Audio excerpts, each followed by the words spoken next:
Hi everyone, welcome to my channel, Elsa Dance. I'm so glad you're here. And today we're going to have a very special guest, and this is going to be my very first interview for this channel. So I'm really excited to have my friend Loaya here, and we're going to talk about how to finance your dance.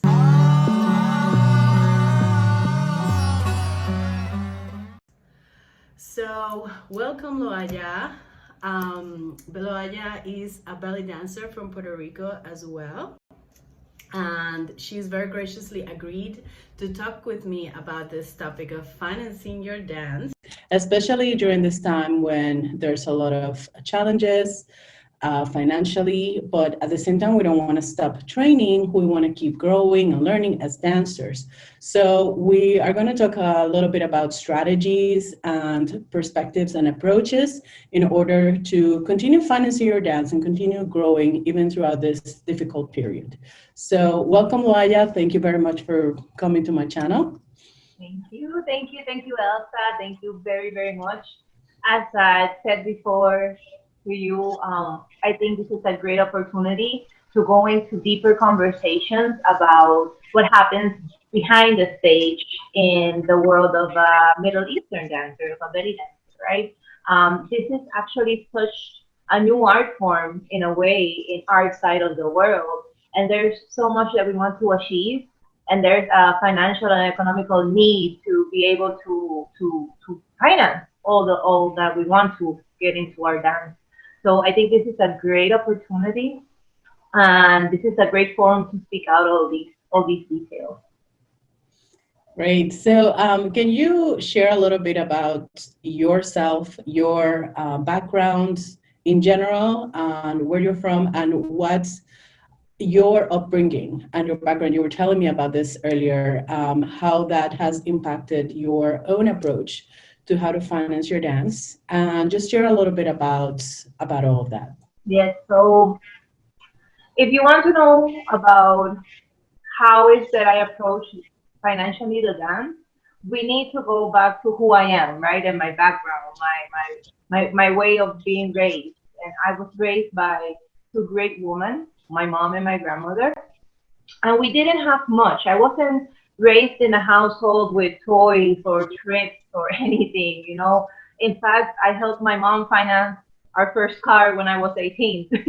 So, I was raised with a lot of financial difficulties in a way, but I never lacked anything because they always taught me the importance of creating priorities, right? My mom in her 20s and early 30s, she was an actress, she worked theater, and she knew about the need of creating things with little funding, right? Same with my grandmother. My grandmother migrated to New York in her 20s, and she progressed financially, working jobs that came to her, right, and choosing what and where to invest them. That's how I was raised. I have this beautiful story about when Adidas was a brand that everybody wanted, and I wanted the Adidas, right? And school was starting, and I'm like, I need the Adidas to go to school. And my mom is, well, you also need polo shirts, you also need a skirt, you also, you need other things. And I'm like, okay. So I had to get any sneakers that came up. But eventually Adidas dropped the price and I got my Adidas. So it's a matter of I was raised in a household where balance and priorities were important in order to achieve the goal. My goal in that moment was to start school with the elements, with the materials that I needed, not to start school with a brand in my feet. Yeah. And I think those little details that brought me up as a child, a young adult, oh, well, a teenager, made me the adult I am when I became then an artist. Mm-hmm.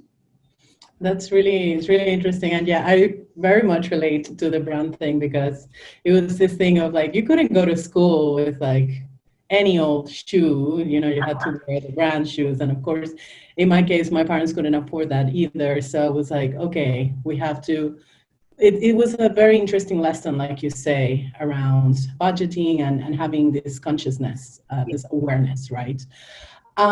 So I want people to get to know you a little bit better, whoever's watching this interview and maybe doesn't know you very well. Talk a little bit about your dance career. So, my dance career started. I started belly dance when I was 18. But before that, I was always involved in theater and in art because of my mom being an actress, and my dad was in music, and he was a music tech, right? So I was always in this world of arts. I started belly dance when I was 18, and I started because I was a fan of Shakira, basically. So I loved Shakira since I was like 11, and she said that she was a belly dancer, so I wanted to be her. I started college. I went to college to study humanities, and my major was it's in theater. And so I was putting myself into this world of arts, getting deeper into the study of it, right? The cultural approach, the technique, and everything. And I just wanted to do something extra. And since I always liked belly dance, I started exploring the alternatives of belly dance. In that time, 2001, in Puerto Rico, there was like one, two big schools of belly dance, which were over my budget because I was a student. So I was kind of taking classes in gyms and going to little places, right, to explore belly dance. And I really didn't like it. I really didn't like it because it was like too sporty, right? It's a gym class. So I was actually going not to continue till I, I bounced I stepped into this place called Dancing World, directed by Sandra Barrera, and she had very fair prices. And I'm like, cool. So my approach to belly dance is basically it's more based on what I could finance in that moment, right? I wasn't looking for aesthetic. I didn't know that there was tribal or fusion or Egyptian or Lebanon. I didn't know anything. I just know that I had a budget and I needed, if I wanted to learn, I needed to stick to my budget. I was lucky, right? I was blessed that I bounced to with Sandra in the same studio. Valeric Morinari is taking classes there. So at the time she was like 15, 16. So like I bounced to these two great women, and I started playing the world of belly dance. Right, I started exploring fusion and ATS through a video, and since I was in theater, taking all this class based on physical movement, physical expression, voice expression, and all these things in school, I was bringing that to the table when we start to create a choreography or something. So my introduction to belly dance, I think it was very broad, and that was good because I saw the aspects of it. Yeah. And when I had to choose what I want to be, I knew where I wanted to put my focus. Not only because I felt a passion and identified myself, but also because I knew I had, with my college experience, I knew I had the tools to foment what I wanted to become and what I wanted to be. So so I became a belly dancer by default in a way. I don't regret it. The other way around. I think it's been a blessing in disguise for the last what 19 years, and it's brought me to many other levels of an artist. I see myself as an artist, not only a belly dancer, because of my studies and my knowledge in theater and in other aspects of art. And belly dance is just like the topping of the cake that allows me to take all that knowledge out into a scene. Mhm. Great. It's so great to hear all of that. Um, so you mentioned that you were able to find a dance studio that was, within your budget, and that's really great. I think that's a very important thing, and it's great that you also got very lucky because even though it was affordable, you still got great a great education and great training, and we're able to meet people who've been in your life for since then. But was there ever a time? I know as a college student, we went to the same university, the University of Puerto Rico. We didn't meet in university, but we were more or less there at the same time. So I remember what that was like, and I was broke most of the time. I had the scholarship. I was working a part-time job in retail, and going to school full time. So remember what that was like. And was there ever a time when you felt that you really couldn't afford classes? And what did you do in those times? I mean, I never knew if I could pay the next one. I never knew where that money was going to come from. That's the reality. You just said it. I was the same. I had a grant. My grant paid my classes, my college studies.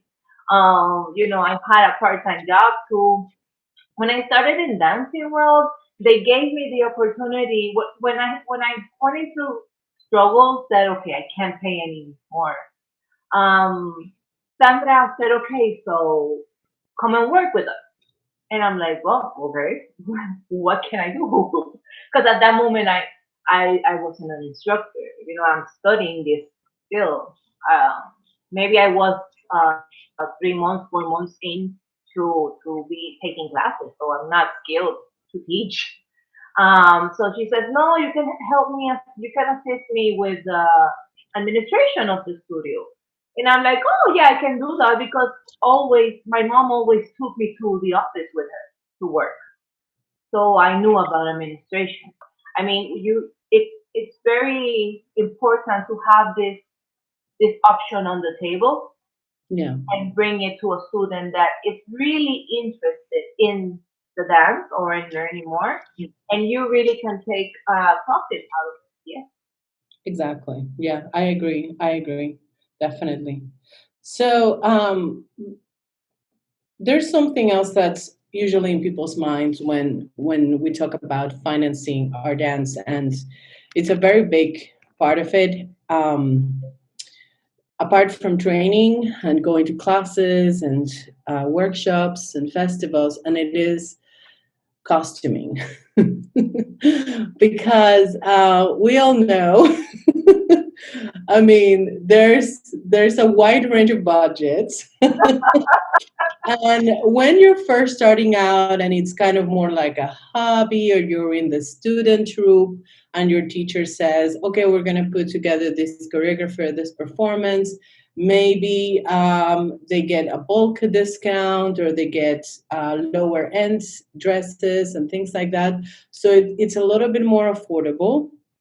But once you start getting into a more professional or semi-professional type of experience with Middle Eastern dance or belly dance, it can start to get pricey, especially if you want to look your best, right? So how did you start purchasing costumes? How was your experience at first, and how did you begin to manage this as the years went by? I don't know if it's your case or the case of anyone out there, but when I started, belly dance costumes were measured by probably what epoca or what dancer it represented and what fabric it had. Was it silk? Was it cotton? Was it whatever other material, right? The need of sparkly, puffy things were not that important. Hmm. So if I look back at when I started and compare it to now, it's completely different. Yes, there is an investment of it. In that moment, we shared costumes with no issues. Like we just shared them, right? Now you have to be very careful because a costume could be $1,000 and you don't want to share it with no one, right? Because that's actually an investment and you want to sell it. Yeah. And you rent it. Now you know You you don't rent want your Swarovski it. crystals falling all over the You know what floor. everything just got, oh, I don't have it. So my first costume was actually funded and sponsored by my mother because she knew I used all of Sandra's dresses, the director of the studio. And Sandra never had an issue sharing her costumes. You know, she had this big A um, trunk. trunk with costumes, beautiful costumes, all colors, all sizes. And Valerie and I used to spend hours just trying them on and just we just put them on and walked around and then put it back, right? And Sandra never complained about it. But then the moment come that we had a trip for a workshop and I needed my costume and I'm like, ooh, this one I can't work for it. Sandra needs the money. So my mom financed that first costume. I still have it, and I will never let go of it. Right? I don't fit it in anymore, but I have it. After that, well, I've gone through a lot of economical um, ups and downs, right? Because of the goals that I've had professionally, not as a professional belly dancer, as a professional in the arts and culture industry. That's another conversation of me, right? But that aspect of me has put me in ups and downs on economical aspects of my life very hard. So I've had to be selective of when I'm going to invest in a costume, why I'm going to invest in it, how much I'm going to invest in it, right? Um, I I'm an Egyptian style belly dancer. I am not a fusion. I am not a tribal. I am not a Lebanese. I do not want to be them because that is not my training. So when I focus on who was the character that I wanted to be on stage and as a dancer, I actually got to cut the investment of costuming because then I know what I want to purchase. I know what is the purpose of that costume. Okay, this year, basically the way I do it is that I focus my years in topics. Okay, this year I'm going to focus more on folklore. And so I try to buy that yearly because I buy a yearly dress. I don't buy dresses every 3 months. I buy a yearly dress and that yearly dress is going to be able to fit in that theme that I'm going to work that year. And that way I can keep a budget and also keep my style. Mhm. I know that we just get crazy. And it happens to you, I'm sure, with all Mhm. the glitter and the glam and the gold and the Yeah. beautiful costumes that come and but not all of that fit me. You know, this style now of costumes being so skin showing. I don't Mhm. know how to say that in other words. Revealing. Yeah, Revealing. too revealing. It's not for me. It's not for me. It's not my persona. It's not my character when I go on stage. It doesn't feel the persona who I am when I dance. So why am I going to purchase that? Right? Yeah. It's not what I need. So I think that focusing and establishing who you want to be, who you are, the character and the persona that you're going to be as an artist helps you actually direct your funds in the costuming that you Yeah, that's a very interesting conversation actually, and we've had this conversation casually, like sometimes when we're talking, just chatting. We talk a lot about this idea of focusing, right, which is so important right now, especially with the pandemic. the online world has really exploded, and it's been there for many, many years, but now it's just really exploded. And so it just may seem like there's even more choices than before, and it can get overwhelming. So I really like this concept of focusing and really thinking about who you want to be as a dancer and what your goals are in order to inform your decisions around training, costuming, opportunities, etc.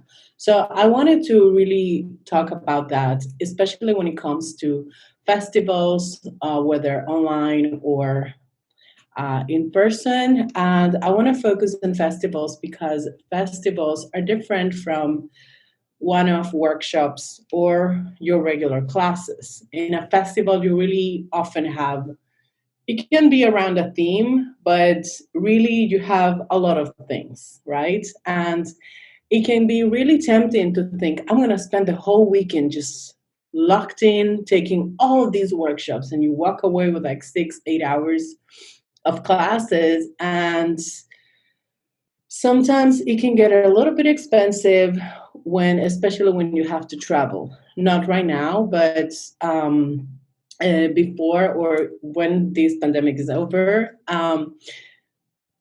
Traveling costs a lot of money depending on where you're going, plus the cost of going to the festivals, plus your costuming if you're going to perform. So I really wanted to talk about this part of the experience, right, of belly dance, which is so close to so many of us because there are so many festivals and workshops going on all the time. Too many, Elsa, too many.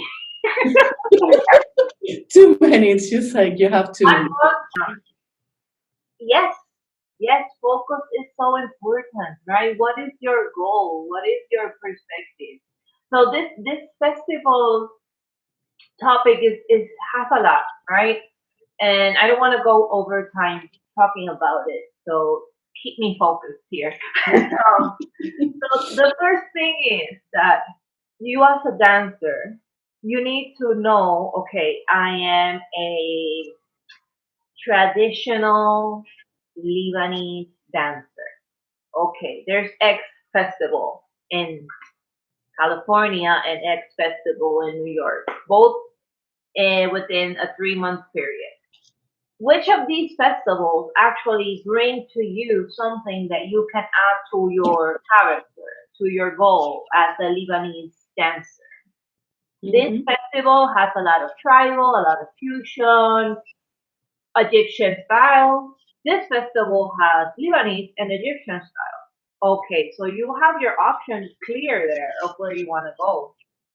Um, do I want to go to the festival because I want to gain information or because I want to compete?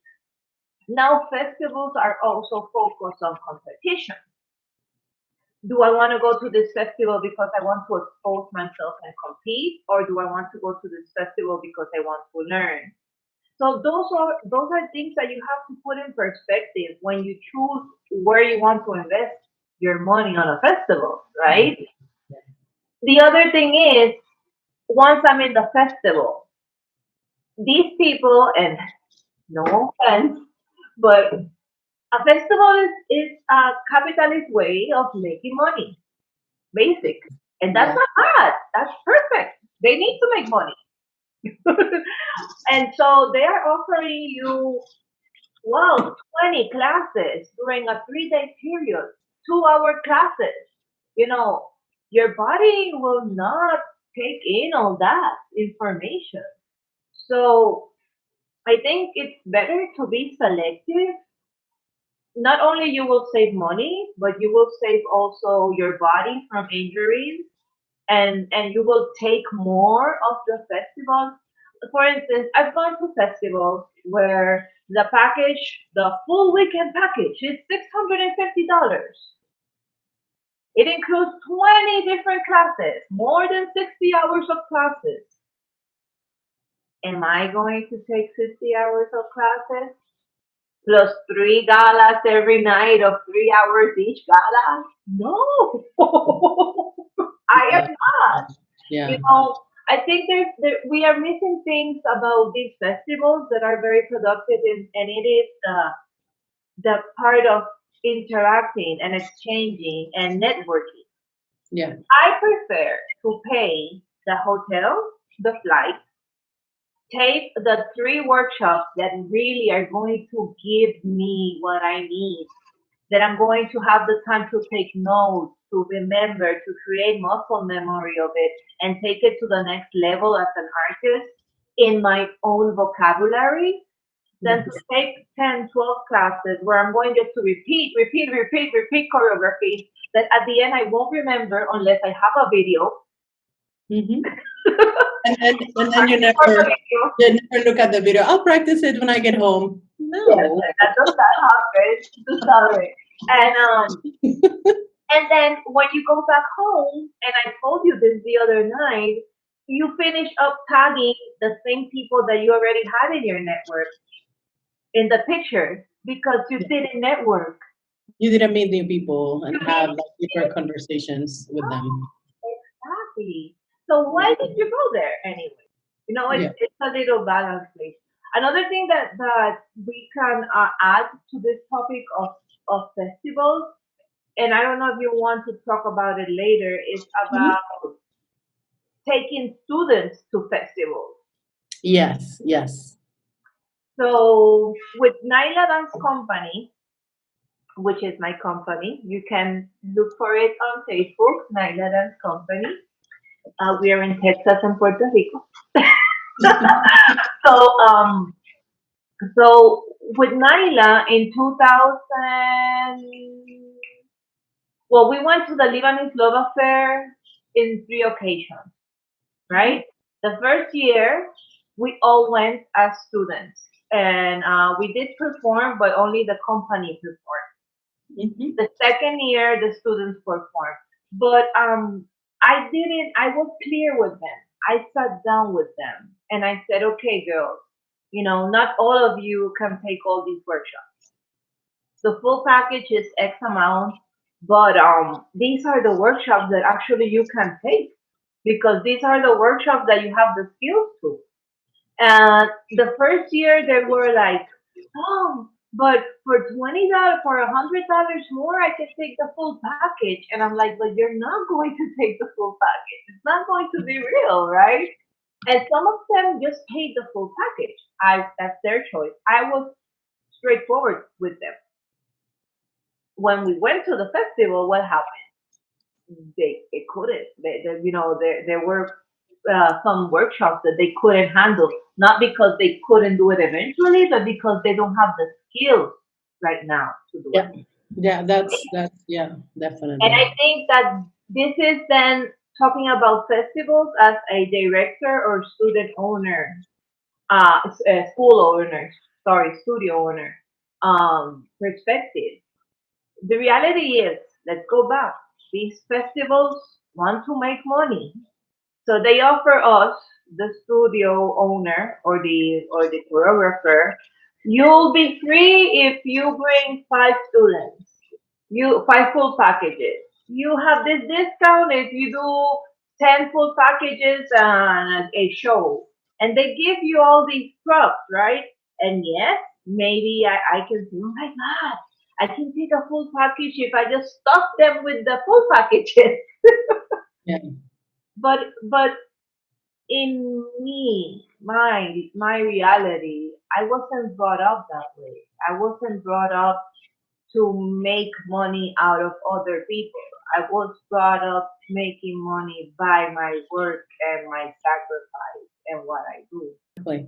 Yeah, I definitely agree with that. Like, I definitely, when I was first starting, I went to workshops that I totally wasn't ready for, and it becomes this thing where you just feel it brings you down, right? Like, it can be challenging, but it also it can also bring you down, especially if you don't have a strong dance leader in your life who can be your instructor or your mentor, someone who can help guide you, right? To, like you were saying, choose what you're ready for so that you can take good advantage of that. I know it's a topic that not everybody wants to touch because of that pointing out that word capitalism, right? We fear of that word, especially now, and especially now during this pandemic. The word capitalist is so tied to bad things that are going on our society that it could spike up like, no, I am not a capitalist, I am fomenting art. Yes, you're fomenting art, but you need money to come in.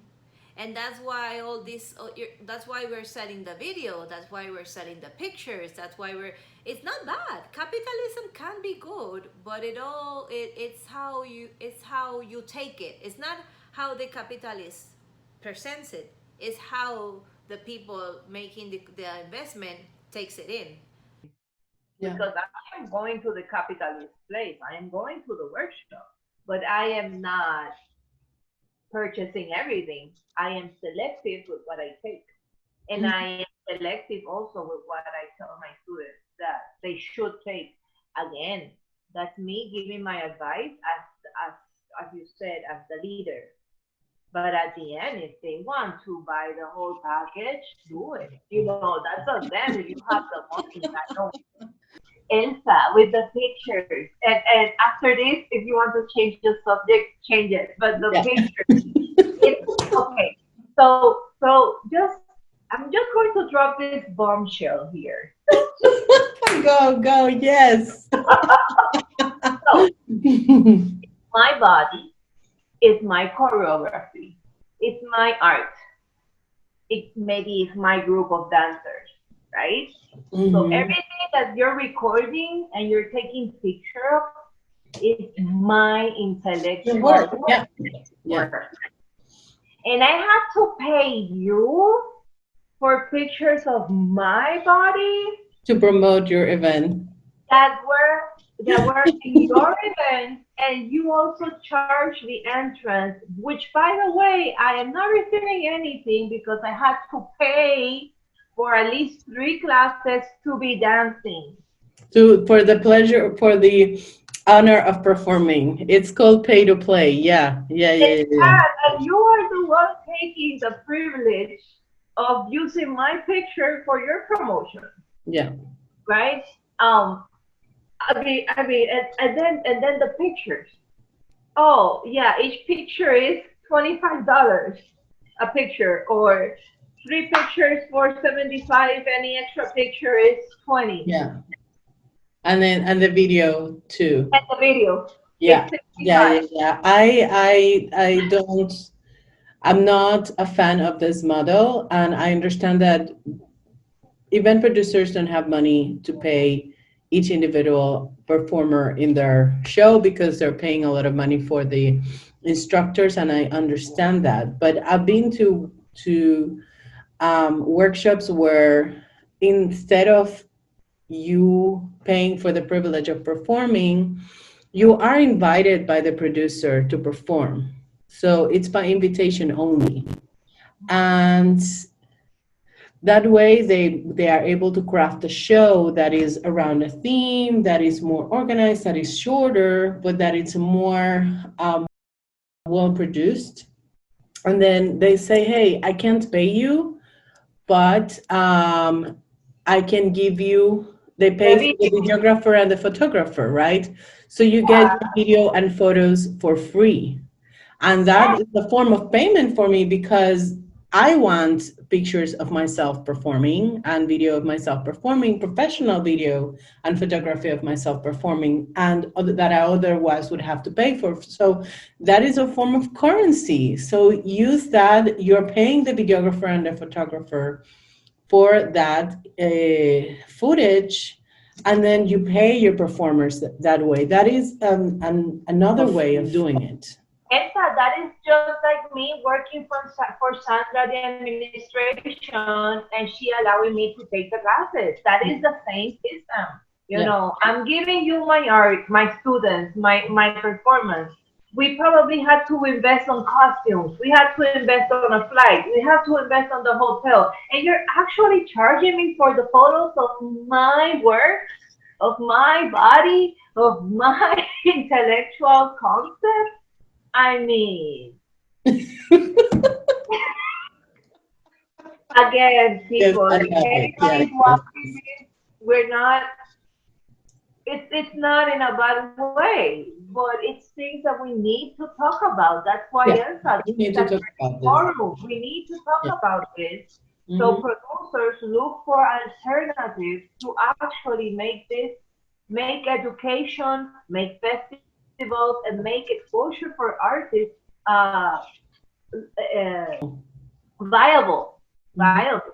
Okay, we need this to be viable. There are so many great artists that we don't know because they don't have the financial money or Yeah. economic resources to go to these festivals and dance. Yeah, that is I another don't thing care. that really frustrates me about art in general is that actually, not all the people that we know about, the people that become famous, who become successful, are not necessarily the only ones or the best ones.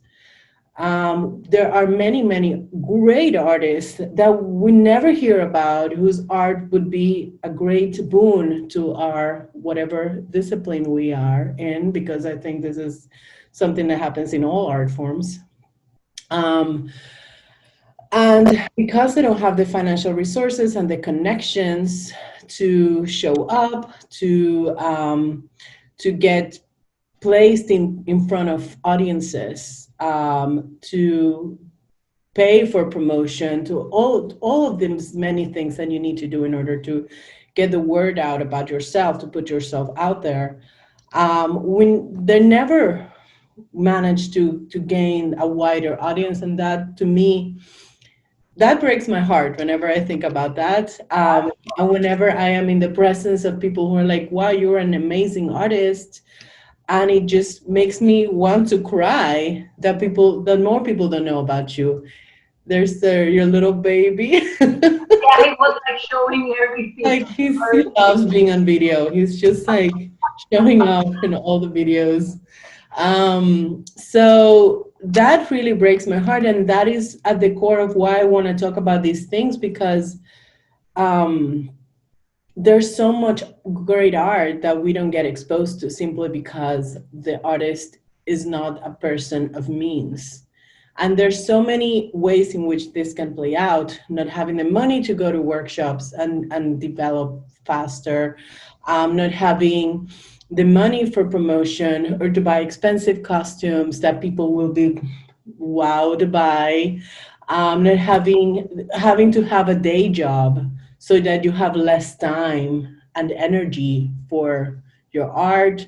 All of these things are part of it.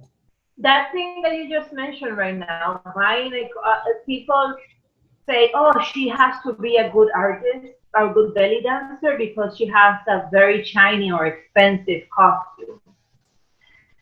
So in my case, I am very Egyptian style. I am very folklore. I am a very ballady girl. Ballady is very simple. It's very plain in a way.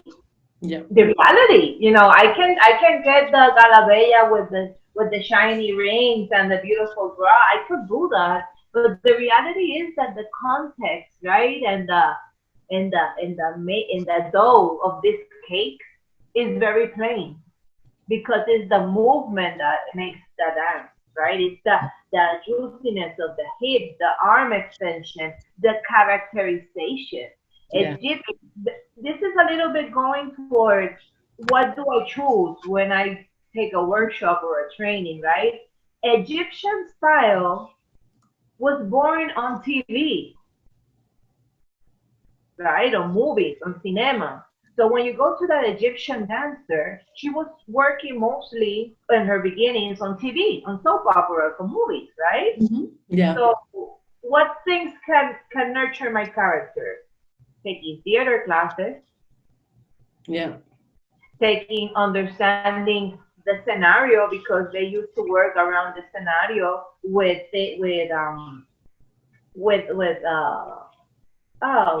Stage. utilería, stage Uh-huh. elements on Yeah. the stage, Mhm. right? So Mhm. understanding your stage persona and the costuming, it's also a character of that I'm presenting, right? Um, so no, maybe my costumes, and this is a reality. Most of my costumes do not have a lot of bling bling. Number one, I can't go in that budget yet. I haven't found a producer that wants to market me in that way. I haven't gone out either to search for it because it's not my goal in this career, right? But also because my performances tend to be very homey, very earthy, very it. My persona is more grounded and joyful. Yeah, And if I have a costume that competes with the character of my persona on stage, it's going to break me. yeah, that's So, true. because you see me without a costume that brings out your capitalist idea of a professional belly dance, that does not Yeah, mean I don't know my game. And the same happens with many other dance artists around in this industry. yeah. So, going back to what you mentioned about theater and college, what I find very interesting about this experience that you bring up is that we really have to talk about how our own experiences, utilizing our own experiences, our own background, and our context, the context of our lives, of our individual lives, can in fact help us develop as dancers and maybe save a little bit of money by the way. And when you mentioned about taking theater classes, brings up for me when I was in Oakland, when I was living in Oakland, and I wanted to get more training in traditional, well, not traditional, European, Western dance forms because I didn't previously have that training. I wanted to take ballet and jazz and modern dance. So, one way that I found, and this is a really cool strategy that you might want to check out, whoever's watching this might want to check out, is to take community college classes.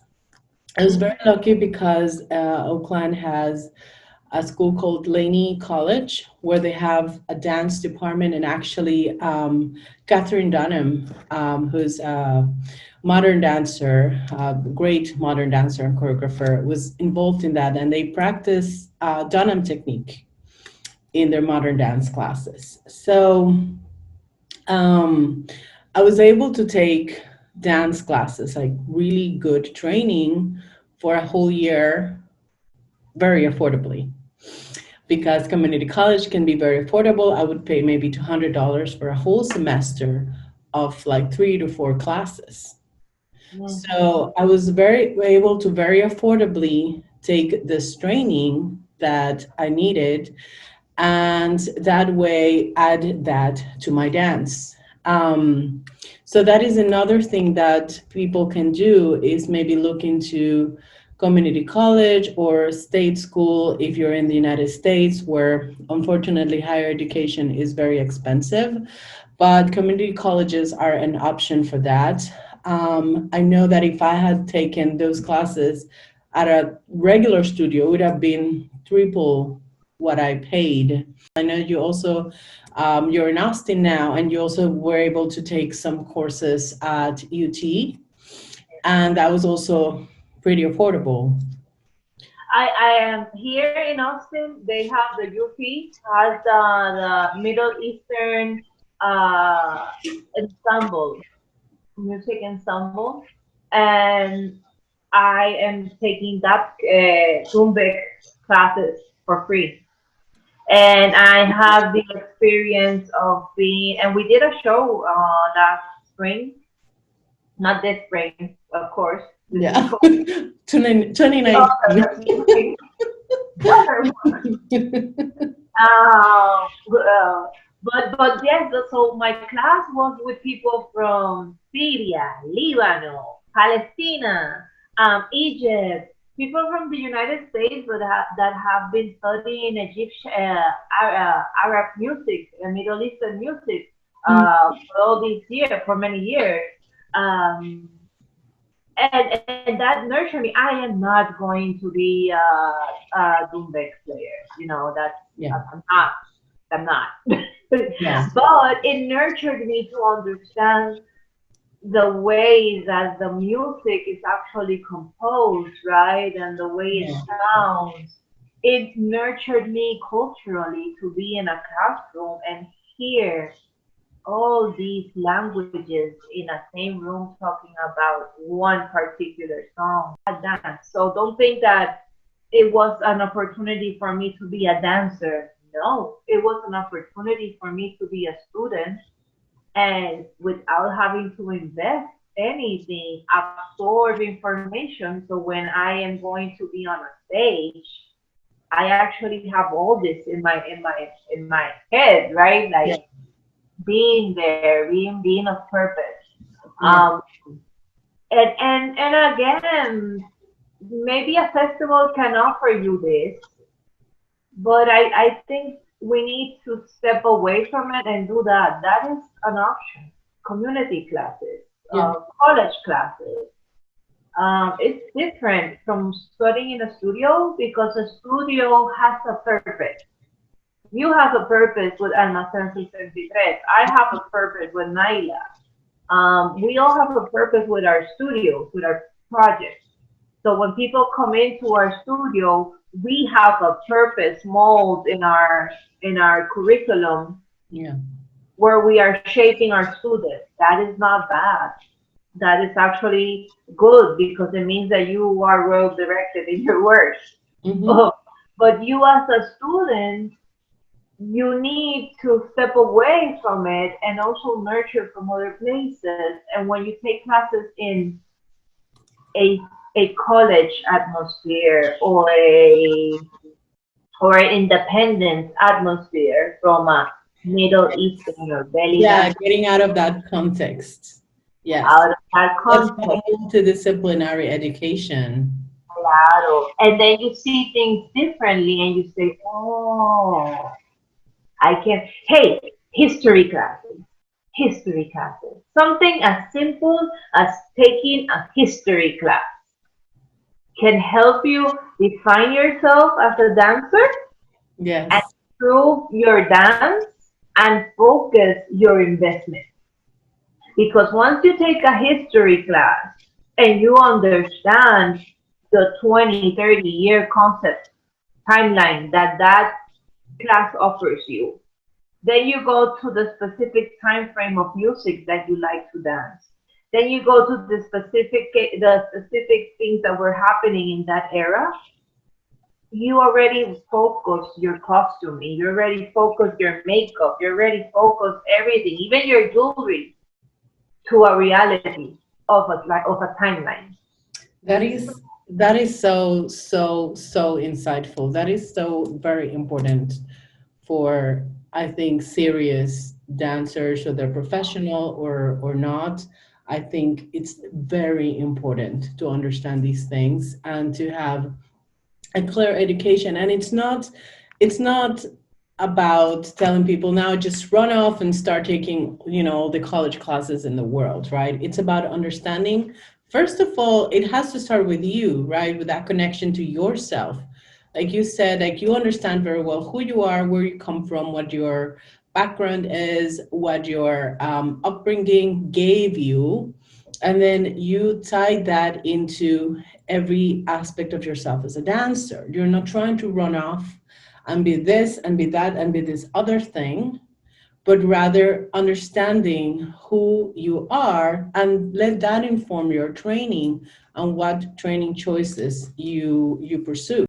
As artists, we have to ask ourselves first and foremost what is important to me, not to always chase the trends. It's important to know the trends, right, Mm-hmm. and how things are changing. But like you said, for example, this trend in costuming, right, where it's basically a ballroom dress with a lot of French, and that's fine. Whoever wants to, feels at home in that style costuming and feels comfortable with that. But we as individuals and individual artists need to understand who we are and what we want to represent and what is important to us.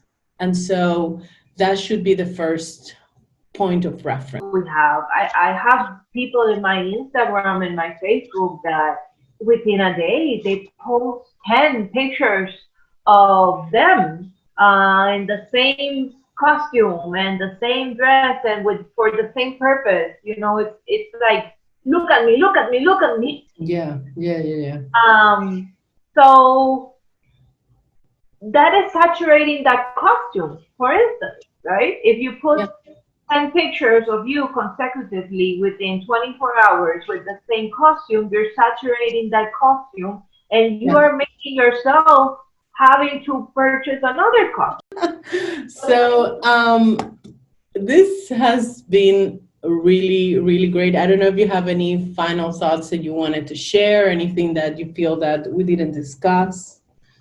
Um, Elsa, basically, how much and how much you want to put economically and financially in your art is based on who you want to be.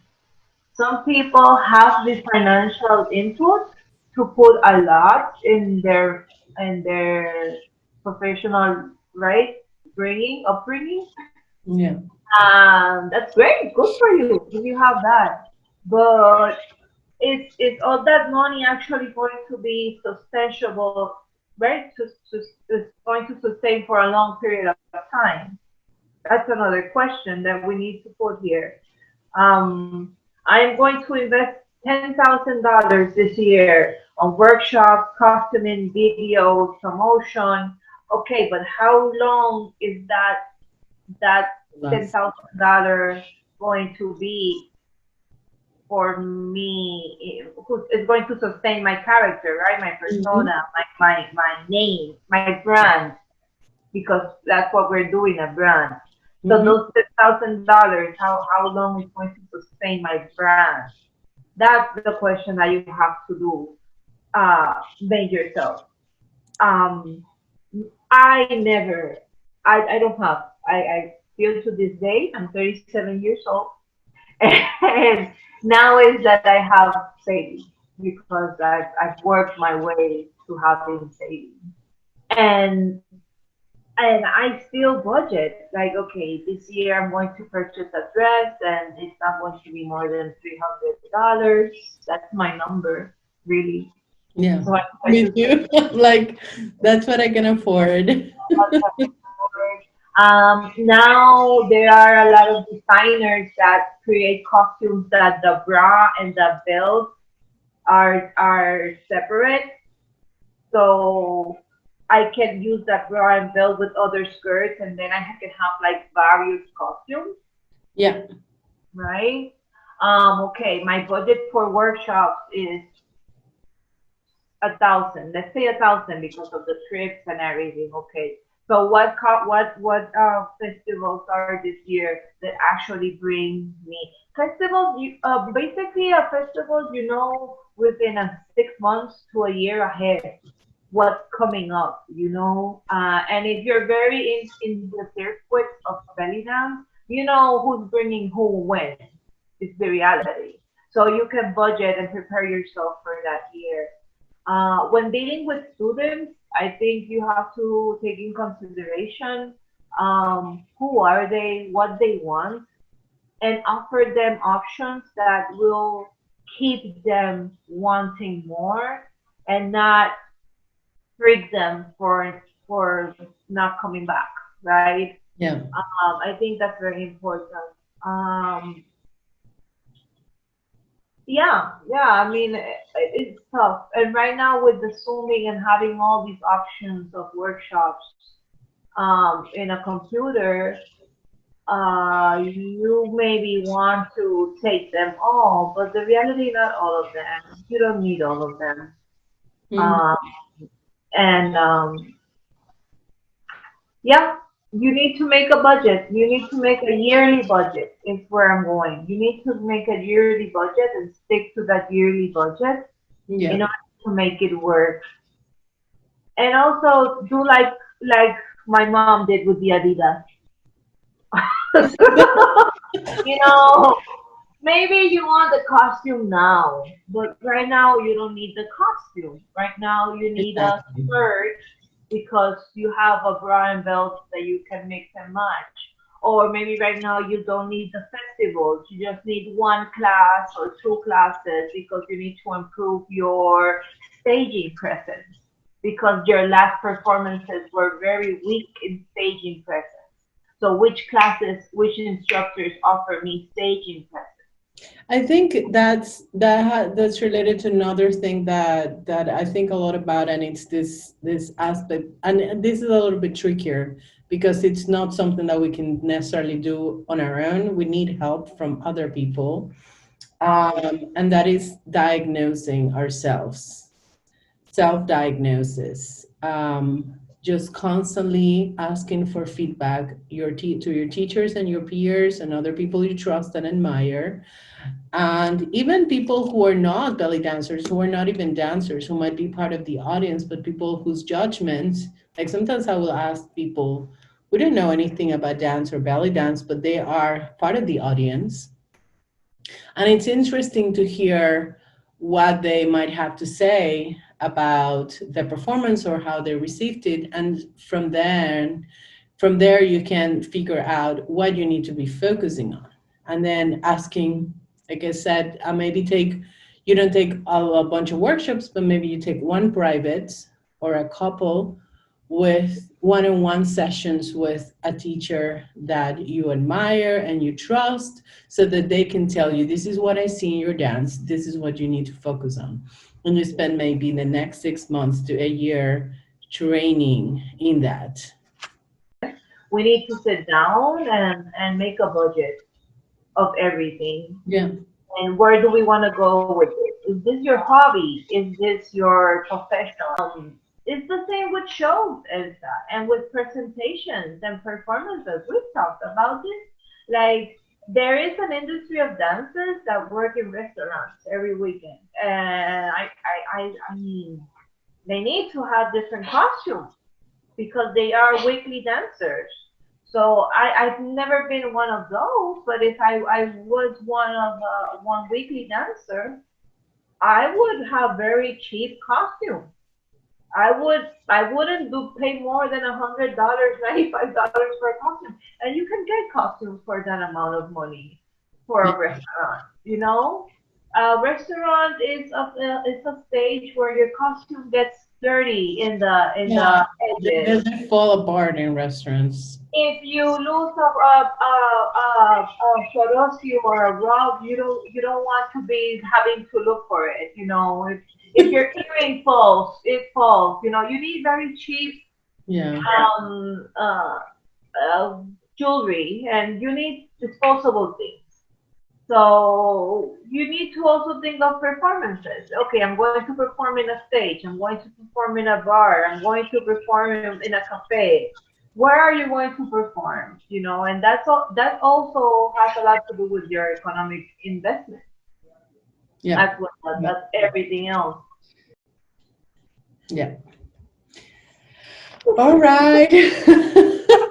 This has been really great. I mean, this exceeded my expectations. I really loved everything we touched on, and it really touches on what I want to. My vision for this channel is to really start having conversations and talking about topics that we don't necessarily talk about in the belly dance world, but that are probably or maybe in people's minds, and to spark those conversations and connect and give people other tools as well to grow that don't hinge upon spending a lot of money. So, thank you so much for all your great insights, and all your amazing, wisdom. I feel very fortunate, to be your friend and to be able to listen to you, on a regular basis and reach out whenever I have a question.